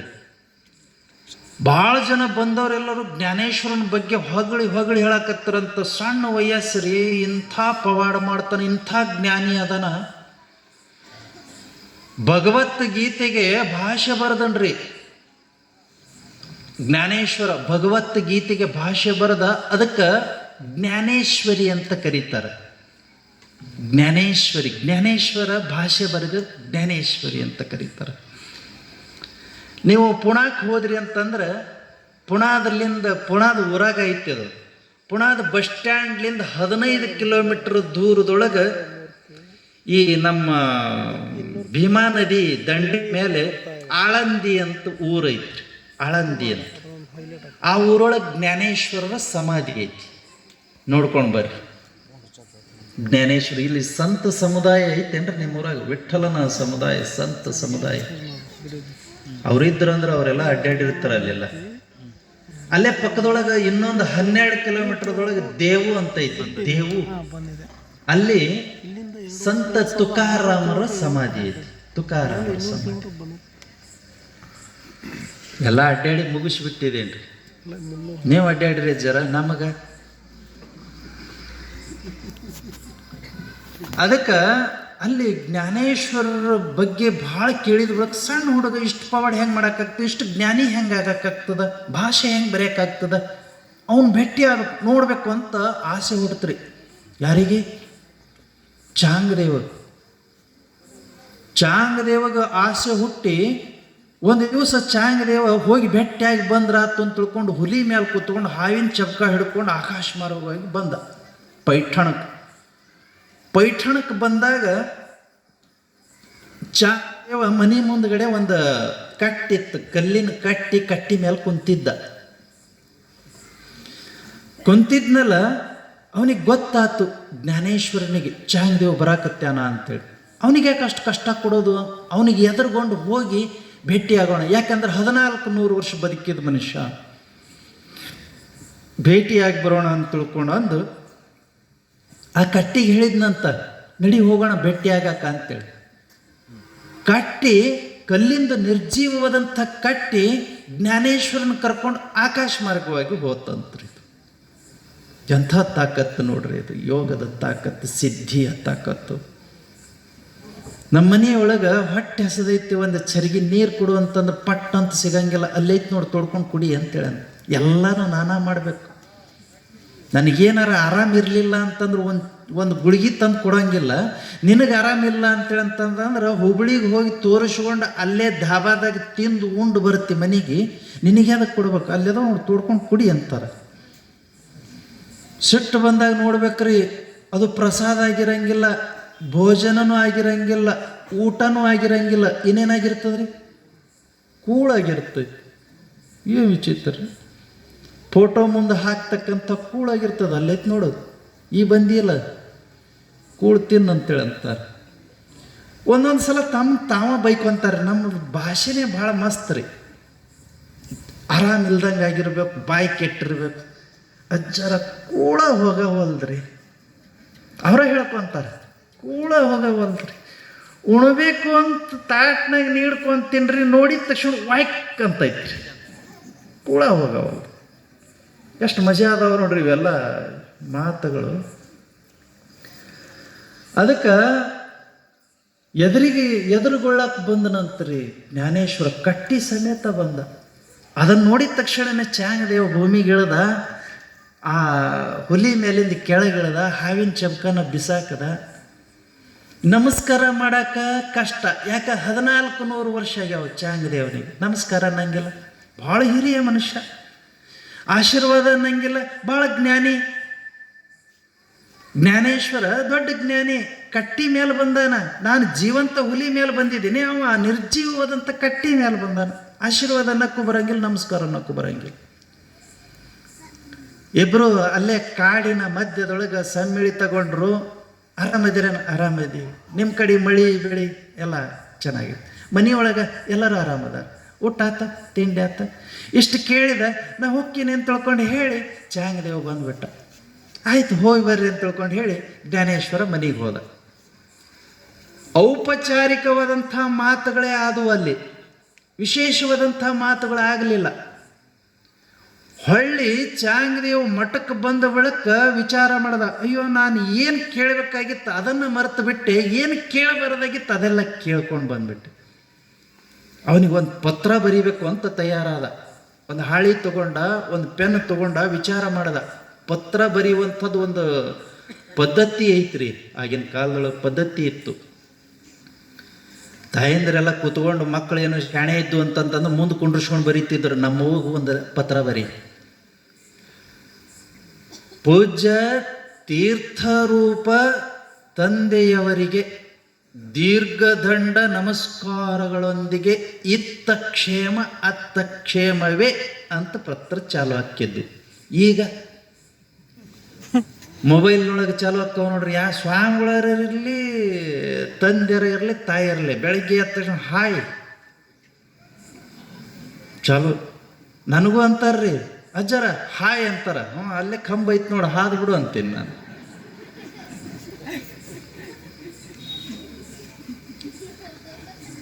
ಸಂಸ್ಕೃತಿ ಸಂಸ್ಕಾರ ನೋಡ್ರಿ. ಒಬ್ರು ಸ್ವಾಮಿಗಳಿಗೆ ಪತ್ರ ಬರೀಬೇಕಂತಂದ್ರೆ ಏನಂತ ಬರೀಬೇಕು? ಅವಕ್ಕೆಲ್ಲ ವ್ಯವಸ್ಥೆಗಳು ಬೇರೆ ಬೇರೆ ಇದ್ದು ರೀ. ಪೂಜ್ಯರಿಗೆ ದೀರ್ಘದಂಡ ಪ್ರಣಾಮಗಳೊಂದಿಗೆ ಪೂಜ್ಯರ ಕೃಪಾಶೀರ್ವಾದದಿಂದ ಇತ್ತ ಕ್ಷೇಮ ಅಂತ ಬರೀಬೇಕು. ಶಾಲೆ ಒಳಗೆ ಶಿಕ್ಷಕರಿಗೆ ಬರೀಬೇಕಂತೇಳಂತಂದ್ರೆ ಅದಕ್ಕೊಂದು ವ್ಯವಸ್ಥೆ ಇರ್ತಿತ್ತು. ಪೂಜ್ಯ ಶಿಕ್ಷಕರಿಗೆ ಅನ್ನುವಂಥ ಶಬ್ದದಿಂದನೇ ಪ್ರಾರಂಭ ಆಗ್ತಿತ್ತು. ಆವಾಗ ಪೂಜ್ಯ ಶಿಕ್ಷಕರೇ ಇರ್ತಿದ್ರು. ಅವ್ರು ನೋಡಿದ್ರೆ ಹುಡುಗರು ಓಡಿ ಹೋಗಿ ಅಡಕ್ಕೊಂತಿದ್ದು ರೀ. ನಾವೆಲ್ಲ ಹಂಗೆ ಮಾಡ್ತಿದ್ವು, ಅಡಕ್ಕೊಂತೀವಿ. ನಿಮ್ಮ ಸಾಲಿ ಮಾಸ್ತರ್ ಬಂದು ಅಡಕ್ಕೊಳ್ಳ ಅಂತಿದ್ರು ನಮ್ಮನ್ನು. ನಾವು ಹೋಗಿ ಎಲ್ಲರೂ ಹಿತ್ತಲ್ದಾಗ ಅಲ್ಲಿಂದ ದಾರಿ ದಾಟಾತ್ ಮಟ್ಟನ ಹಿತ್ತಲ್ದಾಗ ಕೂತ್ಕೊಂತಿದ್ವಿ. ಈಗ ರೀ ಹಿತ್ತಲ್ದಾಗ ಆಡೋ ಹುಡುಗರು ಬೈಲಿಗೆ ಬರ್ತಾವ, ನಮ್ಮ ಮಾಸ್ತರ್ ಬಂದಾನಂತ, ಎಲ್ಲಿ ಹೋದ ಅಂತೇಳಿ.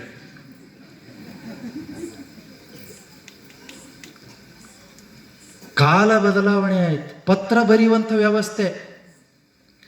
ಕೂತ್ಕೊಂಡು ಚಾಂಗದೇವಿ ವಿಚಾರ ಮಾಡ್ದ, ನನಗೆ 1400 ವರ್ಷ ಆಗೈತಿ. ಪೂಜ್ಯ ಜ್ಞಾನೇಶ್ವರರಿಗೆ ಆಶೀರ್ವಾದ ಅಂತ ಬರೆದ್ರೆ ಜ್ಞಾನಿ ಅದಾನ, ಆಶೀರ್ವಾದ ಅಂತ ಬರೆಯೋಕ್ಕಾಗಂಗಿಲ್ಲ. ನಮಸ್ಕಾರ ಅಂತಂದ್ರೆ ನನ್ಕಿಂತಲೂ ಎತ್ತಗೋ ಸಣ್ಣವದಾನ ವಯಸ್ಸಿನೊಳಗೆ. ನಮಸ್ಕಾರ ನಕ್ಕ ಏನಂತ ಬರೆಯೋದು? ಅದನ್ನು ಬರೆಯಲ್ದನ ಮುಂದೆ ವಿಷಯ ಬರೆಯಂಗಿಲ್ಲ. ಹೆಂಗೆ ಮಾಡೋದು? ತಾಸುಗಟ್ಟಲೆ ವಿಚಾರ ಮಾಡೋದನ್ರಿ. ಗೊತ್ತಾಗಲಿಲ್ಲ. ಒಬ್ಬ ಶಿಷ್ಯನ ಕರೆದ, ಬಾ ಇಲ್ಲಿ ಅಂತೇಳಿ ಕರೆದು ಆ ಪತ್ರ ಅವನ ಕೈಯಾಗ ಕೊಟ್ಟ, ತಗೋ ಇದನ್ನು. ಜ್ಞಾನೇಶ್ವರ ಅಂತ್ಯಕ್ಕೆ ಹೋಗು, ಈ ಪತ್ರದ ಮೇಲೆ ಉತ್ತರ ಬರೆದು ಕೊಡಬೇಕು ಅಂತ ತಿಳ್ಕೊಂಡು ಇಷ್ಟು ಹೇಳು ಅಂತೇಳಂತಂದ. ಅಂದ್ರೆ ಅವ ಜ್ಞಾನೇಶ್ವರ ಉತ್ತರ ಬರೀಬೇಕು ಅಂತೇಳಂತಂದ್ರೆ ಪ್ರಾರಂಭಕ್ಕೆ ಬರೀಬೇಕು. ಪೂಜ್ಯರಿಗೆ ನಮಸ್ಕಾರ ಅಂತ ಬರೆದನಂದ್ರೆ ಇನ್ನೊಂದು ಸಲ ಪತ್ರ ಬರಿಬೇಕಾದ್ರೆ ಆಶೀರ್ವಾದ ಅಂತ ಬರೀತೀನಿ. ಪೂಜ್ಯರಿಗೆ ಆಶೀರ್ವಾದ ಅಂತ ಬರೆದ್ರೆ ಇನ್ನೊಂದು ಸಲ ಬರಿಬೇಕಂತಂದ್ರೆ ವಿಚಾರ ಮಾಡಬೇಕಾಗ್ತದೆ. ಅವನ ಕಡೆಯಿಂದನೇ ತಿಳ್ಕೊಳ್ಳೋಣ ಅಂತ 1400 ವರ್ಷ ಬದುಕಿದ್ರು ಒಂದು ಪತ್ರಕ್ಕೆ ಮುನ್ನುಡಿ ಬರೆಯೋಕ್ಕಾಗಲಿಲ್ಲ. ಅದಕ್ಕೆ ನಾನು ಪ್ರಾರಂಭದೊಳಗೆ ಹೇಳಿದ ಜ್ಞಾನ ಇರಬೇಕು ಅಂತ. ಕಳಿಸಿದ್ರು, ಪತ್ರ ಕಳಿಸಿದ್ರು. ಅವ ತಗೊಂಡು ಬಂದ ಜ್ಞಾನೇಶ್ವರನ ಕೈಯಾಗ ಕೊಟ್ಟ. ನಮ್ಮ ಗುರುಗಳು ಕಳಿಸ್ಯಾರ್ರಿ, ಚಾಂಗದೇವ ನಮ್ಮ ಗುರುಗಳು ಕಳಿಸ್ಯಾರ್ರಿ, ಈ ಪತ್ರದೊಳಗೆ ಉತ್ತರ ಬರೆದು ಕಳಿಸ್ಬೇಕಂತ್ರಿ. ತಗೊಂಡು ಹಿಂಗೆ ನೋಡ್ದ, ಎರಡು ಕಡೆ ಖಾಲಿನೇ ಐತ್ರಿ, ಪ್ರಶ್ನೆನೇ ಇಲ್ಲ, ಖಾಲಿನೇ ಐತಿ. ಏನು ಉತ್ತರ ಬರೀಬೇಕು? ಆಯ್ತಪ್ಪ, ಭಾಳ ದೂರ್ಲಿಂದ ನಡ್ಕೊಂಡು ಬಂದಿದ್ದೀವಿ, ಒಳಗೆ ಹೋಗಿ ಮುಕ್ತಾಯ ಇದಳು, ಊಟ ಮಾಡು, ಊಟ ಮಾಡಿ ಬಾ, ನೀ ಬರೋದ್ರೊಳಗೆ ನಾ ಬರೆದಿಡ್ತೇನೆ. ಒಳಗೆ ಹೋದ, ಊಟ ಮಾಡ್ದ, ಹೊರಗೆ ಬಂದ, ಬರ್ದಿರೇನ್ರಿ? ಹಾಂ ಬರ್ದಿದ್ದೀನಿ ತಗೋ. ಏನಂತ ಬರ್ದಿದ್ದೀರಿ? ಅವ ಬಿಚ್ಚಿ ನೋಡ್ದ, ಪತ್ರ ಬಿಚ್ಚಿ ನೋಡ್ದ, ಖಾಲಿ ಇತ್ತು. ಏನು ಬರ್ದಿಲ್ಲಲ್ರಿ ಅಂತಂದ.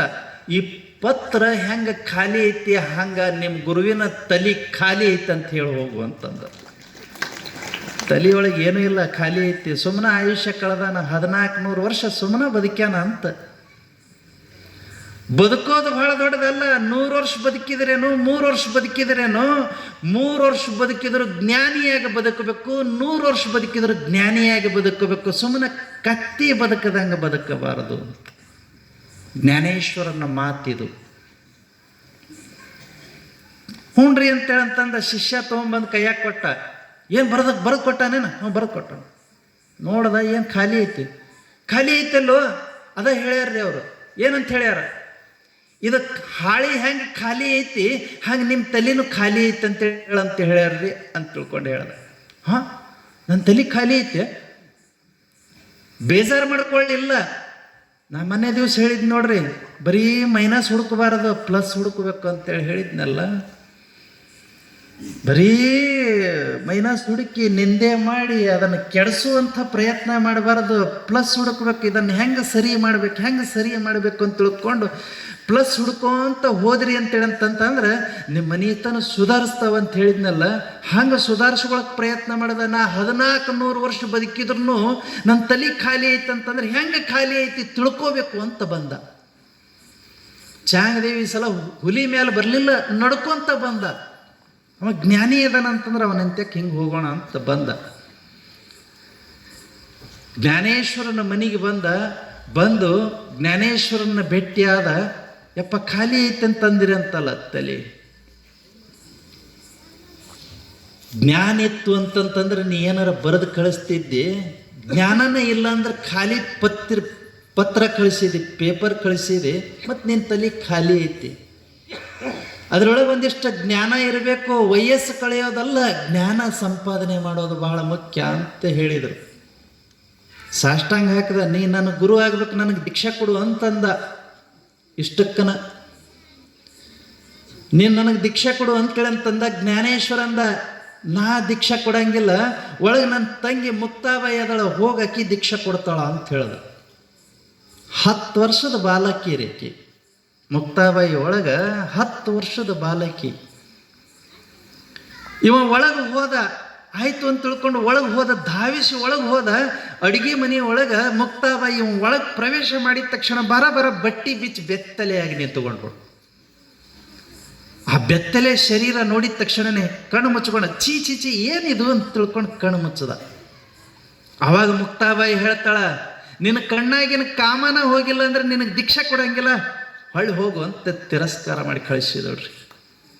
ಏನ ಜ್ಞಾನ ರೀ ಇದು? ಕಾಮ ಕಳ್ಕೊಂಡು ಬಾ, ದೀಕ್ಷೆ ಕೊಡ್ತೀನಿ. ಏನ ಜ್ಞಾನ ರೀ ಇದು? ಪರೀಕ್ಷೆ ಅಂದ್ರೆ, ಗುರುವಿನ ಪರೀಕ್ಷೆ ಅಂದ್ರೆ ಹೆಂಗಿರ್ತದ ನೋಡ್ರಿ. ಕಾಮ ಕಳ್ಕೊಂಡು ಬಾ, ಹೆಣ್ಣು ಗಂಡು ಅನ್ನುವಂಥ ಕಾಮ ಕಳ್ಕೊಂಡು ಬಾ. ಯಾಕಂತಂದ್ರೆ ಇದು ಶರೀರಕ್ಕಷ್ಟೇ. ಹೇಳ್ತಾರ ನೋಡ್ರಿ, ಗಡ್ಡ ಮೀಸೆ ಬಂದರೆ ಗಂಡೆಂಬರು, ಮೊಲೆ ಮೂಡಿ ಬಂದರೆ ಹೆಣ್ಣೆಂಬರು, ನಡುವೆ ಸುಳಿಯುವ ಆತ್ಮ ಗಂಡೋ ಹೆಣ್ಣೋ ಪ್ರಶ್ನೆ ಮಾಡಂಗಿಲ್ರಿ. ನಡುವೆ ಸುಳಿಯುವ ಆತ್ಮ ಗಂಡು ಮಕ್ಕಳಲ್ಲಿಯೂ ಒಂದೈತಿ, ಹೆಣ್ಮಕ್ಳಲ್ಲಿಯೂ ಒಂದೈತಿ. ಸುಳಿಯುವ ಆತ್ಮಕ್ಕ ಲಿಂಗ ಇಲ್ಲ, ಅದು ಹೆಣ್ಣಂತನೂ ಅಲ್ಲ ಗಂಡಂತನೂ ಅಲ್ಲ, ಅದು ಲಿಂಗ ಇಲ್ಲದ್ದು. ಶರೀರಕ್ಕೆ ಮಾತ್ರ ಗಂಡು ಹೆಣ್ಣು ಅಂತವ ಲಿಂಗ ಅದಾವ ಅಂತ. ಅದಕ್ಕೆ ಇರಬೇಕು. ಅಕ್ಕ ಮಹಾದೇವಿಗೆ ತಾಯಿ ಕೇಳ್ತಾಳ, ಹರಿಯದ ವಯಸ್ಸಿನ ಹೆಣ್ಮಗಳು ನೀನು ಮೈ ಮೇಲೆ ಬಟ್ಟಿ ಇಲ್ದಂಗೆ ಹಿಂಗೆ ಹೋದ್ರೆ ಈ ಸಮಾಜ ನೀನು ಬಿಡ್ತದೇನಂತ ತಿಳ್ಕೊಂಡು ಕೇಳಿದ್ರೆ ಆಕಿ ಎಂಥ ಉತ್ತರ ಕೊಡ್ತಾಳೆ ನೋಡ್ರಿ. ಚನ್ನ ಮಲ್ಲಿಕಾರ್ಜುನ ಒಲಿದ ಕಾಯ ನಾಯಿ ತಿಂದರೇನೋ ನೀರು ಕುಡಿದರೇನೋ ಅಂದಳಕ್ಕಿ. ಏನು ಧೈರ್ಯ ರೀ ಆಕೆಂದು.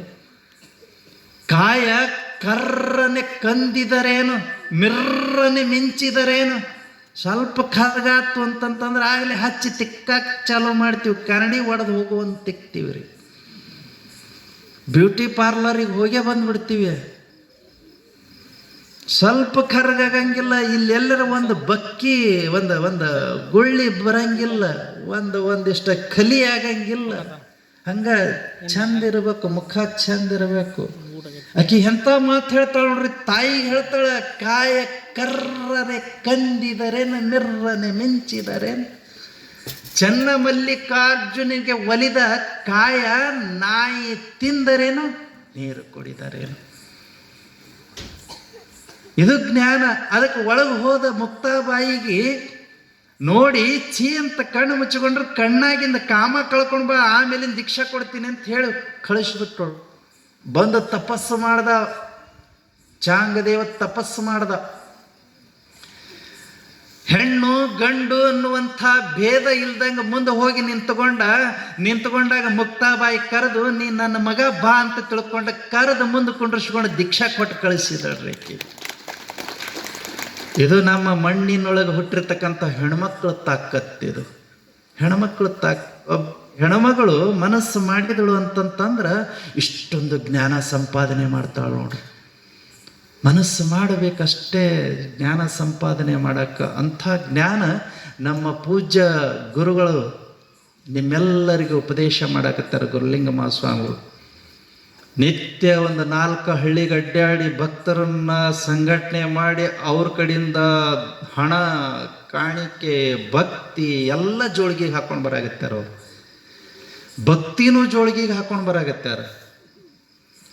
ಆ ಭಕ್ತಿ ಎಲ್ಲ ಜೋಳಿಗೆಗೆ ಹಾಕೊಂಡು ಬಂದು ನಿಮ್ಮೂರೊಳಗೆ ಚೆಲ್ಲಾಕತ್ಯಾರ, ಚರಗ ಚೆಲ್ಲಾಕತ್ಯಾರ. ನಾಳೆಗೆ ಎಳಾಮಸಿ ನಮ್ಮ ಕಲಬುರಗಿ ಕಡೆ ಮಾಡ್ತಾರಲ್ರಿ, ಚರಗ ಚೆಲ್ತಾರೆ.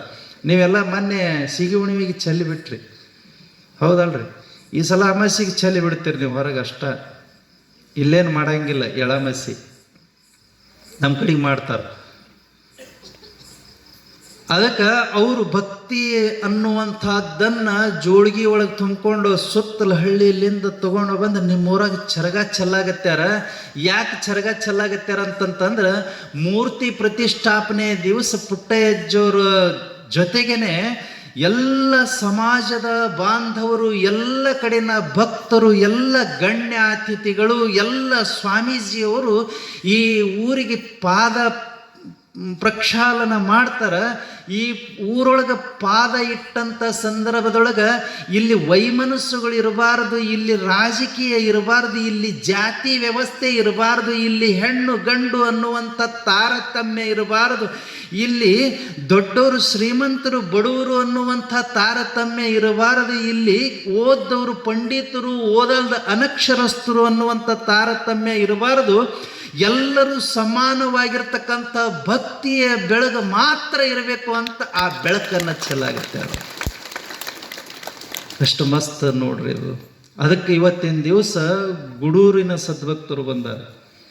ಗುಡೂರು ಅದು ಹೆಸರು ನೋಡ್ರಿ, ಅವ್ರು ಏನು ಅರ್ಥ ಮಾಡ್ತಾರೋ ಗೊತ್ತಿಲ್ಲ. ನನ್ನ ದೃಷ್ಟಿ ಒಳಗೆ ಗುಡು ಅಂತ ಶಬ್ದದ ಅರ್ಥ ಏನು ಅಂತೇಳಂತಂದ್ರೆ ಗುಡಿ ಊರದು. ಗುಡಿ ಅಂತಂದ್ರೆ ಅಲ್ಲಿ ಭಗವಂತನೇ ಇರಬೇಕಲ್ಲ. ಆ ಊರೊಳಗಿರುವಂಥವ್ರು ಎಲ್ಲರೂ ಭಗವತ್ ಸ್ವರೂಪಿಗಳೇ ಅದಾರ ಅಂತ ತಿಳ್ಕೊಂಡು ಆ ಊರಿಗೆ ಗುಡೂರು ಅಂತ ಹೆಸರು ಕೊಟ್ಟಾರ. ದೇವರ ಸ್ವರೂಪಿಗಳು ಅಥವಾ ದೇವರ ಭಕ್ತರ ಅದಾರ. ನನ್ನ ಮೊನ್ನೆ ಕಾರ್ಯಕ್ರಮ ಕರೆಸಿದ್ರು. ಅಲ್ಲೊಂದು ನೌಕರರ ಸಂಘ ಅಂತ ಐತಿ. ಒಂದು 40 ಜನ ನೌಕರರು ಅದಾರ. ಅಷ್ಟು ಸಣ್ಣ ಊರೊಳಗೆ ಶಿಕ್ಷಣಕ್ಕೆ ಮತ್ತು ನೌಕರಿಗೆ ಎಷ್ಟು ಒತ್ತು ಕೊಟ್ಟಾರ ನೋಡ್ರಿ. ಆ ಊರಿಗೆ ಒಂದು ದೊಡ್ಡ ಚಪ್ಪಾಳೆ ಇರಲಿ ಆ ನೌಕರಸ್ಥರಿಗೆಲ್ಲರಿಗೆ. ಅವರ ಪಟ್ಟಿ ಹಾಕುವಂತಾರ, ಒಂದು ಸುಂದರವಾದಂಥ ಕಾರ್ಯಕ್ರಮ ಮಾಡ್ತಾರ. ಆ ಊರಾಗಿನ ಮಕ್ಕಳಿಗೆ ಎನ್ಕರೇಜ್ ಆಗುವಂಗೆ ನೀವೆಲ್ಲರೂ ಓದಬೇಕು, ನೀವೆಲ್ಲರೂ ಈ ರೀತಿ ಒಳಗೆ ಒಂದು ಒಳ್ಳೆ ಹುದ್ದೆ ಒಳಗೆ ಇರಬೇಕು ಅನ್ನೋದನ್ನು ಕಲಿಸಿಕೊಡ್ತಕ್ಕಂಥ ಕೆಲಸ ಅಲ್ಲಿರ್ತಕ್ಕಂಥ ನೌಕರರು ಮಾಡಾಕತ್ತಾರ. ಅದು ಎಲ್ಲ ಹಳ್ಳಿ ಒಳಗೂ ಇರ್ತಕ್ಕಂಥ ನೌಕರರು ಮಾಡ್ಲಿಕ್ಕೆ ಅಡ್ಡಿ ಇಲ್ಲ ಅನ್ನುವಂಗೆ ಒಂದು ಆದರ್ಶವಾದಂಥ ಕಾರ್ಯಕ್ರಮನ ಅವ್ರು ನೆರವೇರಿಸ್ಕೊಡ್ತಾ ಇದ್ದಾರೆ. ಅಂಥದ್ದು ಗುಡೂರು. ಒಂದು ಕಾಲಕ್ಕೆ ನಾನು ನೋಡ್ತಾ ಬಂದಿದ್ದೇನೆ ರೀ, ಸುಮಾರು 25 ವರ್ಷದ ಹಿಂದೆ ನೋಡ್ತಾ ಬಂದಿದ್ದೀನಿ. ಇವತ್ತು ಮರೋಳದವ್ರು ಬಂದಾರ, ನಮ್ಮ ಫಕ್ಕೀರೆಡ್ಡಿ, ಆಮೇಲಿಂದ ಯಂಕಣ್ಣವರು, ಅವರು ಇವರು ಭಾಳ ಜನ ಬಂದಾರ. ಪುಣ್ಯಾತ್ಮರೇ, ನಾನು ಕಲಬುರಗಿ ಬಿಟ್ಟು ಸಾಧು ವೇಷದೊಳಗೆ ನನ್ನ ಸನ್ಯಾಸ ಜೀವನ ಪ್ರಾರಂಭ ಮಾಡಿಕೊಂಡು ಬಂದು ತಲುಪಿದ್ದು ಎಲ್ಲಿ ಅಂತಂದ್ರೆ ಮರೋಳ ಗ್ರಾಮಕ್ಕೆ. ಮೊಟ್ಟ ಮೊದಲಿಗೆ ಪಾದಾರ್ಪಣೆ ಮಾಡಿದ್ದು ಮರೋಳ ಗ್ರಾಮಗಳು.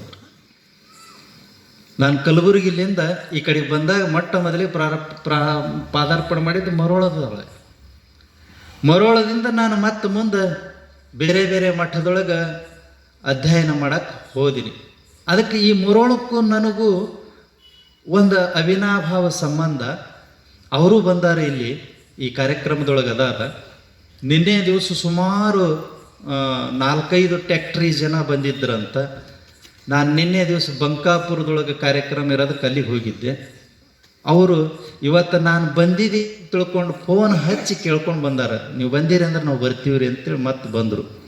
ಅದೇ ರೀತಿ ಒಳಗೆ ಗುಡೂರು ಗ್ರಾಮಕ್ಕೂ ನಮ್ಮ ಬೆಳ್ಳಟ್ಟಿ ರಾಮಲಿಂಗೇಶ್ವರ ಮಠಕ್ಕೂ ಒಂದು ಅವಿನಾಭಾವ ಸಂಬಂಧ ಐತಿ. ಯಜಮಾನ್ರೆಲ್ಲ ಇಷ್ಟೋ ತನಕ ಅದ ಮಾತನಾಡಿದ್ರಿ ನನ್ನ ಜೊತೆಗೆ. ಆ ಊರೊಳಗೆ ಒಂದು ಪವಾಡ ಮಾಡಿದ ನಮ್ಮ ಈರಯ್ಯಜ್ಜ, ನಮ್ಮ ಹಿಂದಲಿರ್ತಕ್ಕಂಥ ವೀರಯ್ಯ ಸ್ವಾಮಿಗಳು ಒಂದು ಪವಾಡ ಮಾಡಿದರು. ಮರೋಳದಾಗ ಒಬ್ಬರು ವಯಸ್ಸಾದ ಯಜಮಾನತೆಗ್ರಿ ಸುಮಾರು 45 ದಾಟಿರ್ತಕ್ಕಂಥ ಹೆಣ್ಮಗಳಿಗೆ ಆಶೀರ್ವಾದ ಮಾಡಿ ಗಂಡು ಮಗು ಹುಟ್ಟುವಂತೆ ಆಶೀರ್ವಾದ ಮಾಡಿದ್ನಂತ ಈರಯ್ಯಜ್ಜ. ಸ್ವಲ್ಪ ಪವಾಡ ಇತ್ತು ಆತಂದು. ಗಂಡು ಮಗು ಹುಟ್ಟುವಂತೆ ಆಶೀರ್ವಾದ ಮಾಡಿದಕ್ಕೆ ಅದು ಗುಡೂರಿಗೆ ಗೊತ್ತಾಗೈತೆ. ಗುಡೂರು ಮತ್ತು ಮರೋಳ ಅಂತಂತಂದ್ರೆ ಒಂದೇ ನಾಣ್ಯದ 2 ಮುಖ ಇದ್ದಂಗೆ.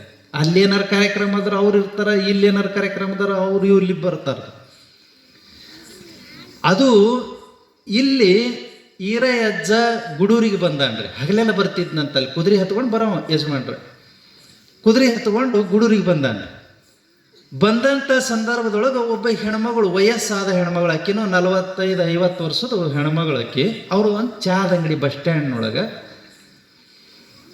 ಅಲ್ಲಿ ಬಸ್ ಸ್ಟ್ಯಾಂಡ್ನೊಳಗೆ ಒಂದು 4 ಜನ ಕೂತ್ಕೊಂಡು ಮಾತಾಡಕತ್ಯಾರಂತ್ರಿ. ಮೊನ್ನೆ ನಾನು ಗುಡೂರಿಗೆ ಹೋದಾಗ ಅಲ್ಲಿ ಈ ವಿಷಯ ತಿಳಿಸಿದ್ರು ನನಗೆ. ಅವ್ರು ಹೆಂಗೆ ತಿಳಿಸ್ಯಾರ ಹಂಗೆ ನಿಮಗೆ ಯಥಾವತ್ತಾಗಿ ಮುಟ್ಟಿಸಾಗತ್ತೀನಿ.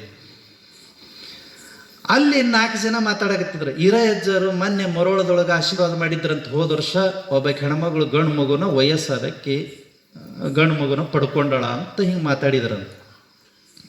ಗುಡೂರೊಳಗೆ ಬಸ್ ಸ್ಟ್ಯಾಂಡ್ನೊಳಗೆ ಕುಂತು ಮಾತನಾಡುವಾಗ 4 ಜನ ಏನು ಮಾತಾಡ್ರಿ,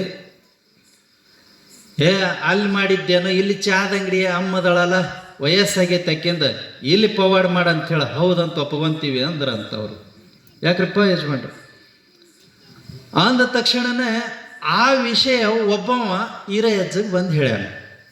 ಅಜ್ಜರ ನಿಮ್ಮ ಬಗ್ಗೆ ಹಿಂಗೆ ಅನ್ನಾಗತ್ತಿದ್ರು. ಹಾಂ, ಅವ ಅಜ್ಜ ಸಿಟ್ಟಿಗೆ ಹೇಳ್ತಿದ್ದಿಲ್ರಿ. ಹಾಂ ಮುದುಕ ಹಿಂಗಂದಾರ, ಹಂಗಾರ ಹೋಗಿ ಆಶೀರ್ವಾದ ಮಾಡಿ ಬರೋಣ ನಡಿ ಅಂತ ತಿಳ್ಕೊಳಂತ ಅಂದ್ಬಿಟ್ಟಾನ.